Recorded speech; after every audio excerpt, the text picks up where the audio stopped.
Ooh, you hear that loading the gun sound effect though. It's your boy Marcos over here. Another one here, Marcos and Friends, man. And we got ourselves a little perfect dark action here. Split screening. How throwback is that, man? You don't really see the split screen no more, man. It's kind of crazy to think how we used to play split screen. Now, we didn't know any better and there was no other option. So at the time, it was kind of everything we did. You know, I remember the N64 kind of be the major split screening system that I played it with a lot of people and whatnot. And I mean, you sometimes go back and you look at those 4-player GoldenEye games. And I used to have some 4-player GoldenEye games when some people would be over for my birthdays or something. And those little boxes, like, you can't see anything in them, man. And you also got to take into account to the TVs we were using back at the time. Because me and Eliott were doing the split screen over here, and, you know, I got myself like a 30-something inch flat screen just in the room. And, you know, it looks alright. It looks good. You see more than enough that when you need to see, it's still, you know, not comparable to like just playing on your own screen per se, but it's good enough. You know, it fills in the hole of what we need in terms of being able to play together. But back in the day, man, I mean, you used to get on those little tube TVs, man, and, you know, you prayed that that thing was big enough for 4 players, and, you know, that was kind of one of the challenges of the game itself, you know, in a kind of crazy way. It was just trying to play it even with its whole messed up small screen and whatnot.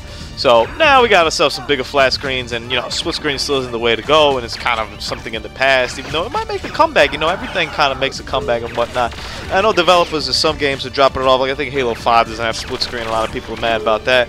But you look at the new Duty, and I'm pretty sure they announced that they have 4-player split screen and whatnot. So, and I think Duty hasn't had, honestly, like an offline split screen mode in a minute. I believe. I'm not 100% sure about that, just because I don't really get the opportunity to play it that much. And ultimately, when you hear a lot of these people like bitching about like them not being able to do the split screen, they honestly, a lot of them don't do it, man. Like, it's just, you know, to have the feature, like, why I understand where why if we're in the future, do we got to remove stuff that was easy to do in the past. And I shouldn't know, I was just at the beginning of the video, but I'm up top and Eliott's at the bottom. I'm 95% sure about that. But yeah, I'm up top, he's on the bottom.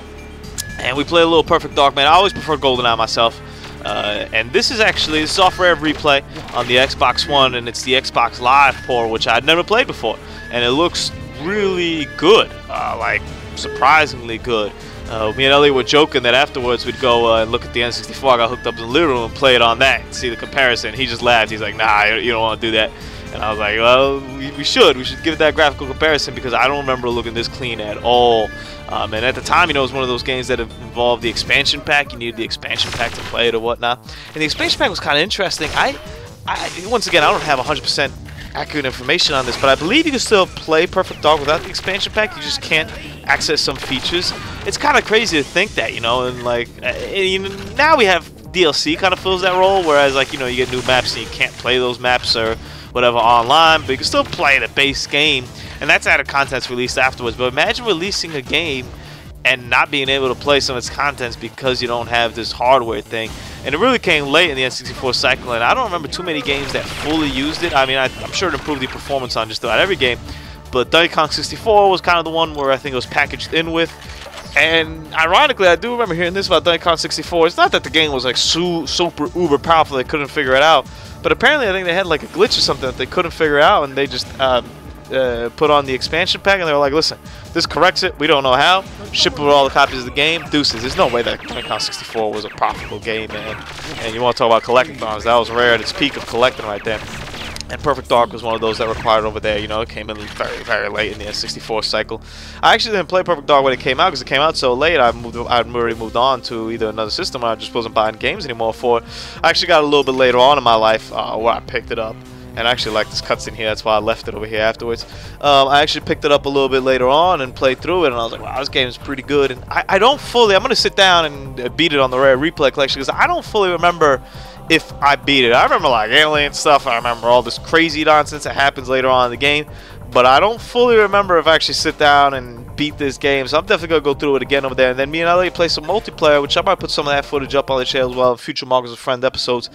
That's dope, man. Like, the multiplayer is really good, and I think that's where, to me, Perfect Dark is much better than GoldenEye. And GoldenEye's multiplayer is always going to be fun for the memories we have with it, but Perfect Dark gives you just that and much more. And plus, you got some cool GoldenEye maps, man, like the complex and the facility. I was like, say what?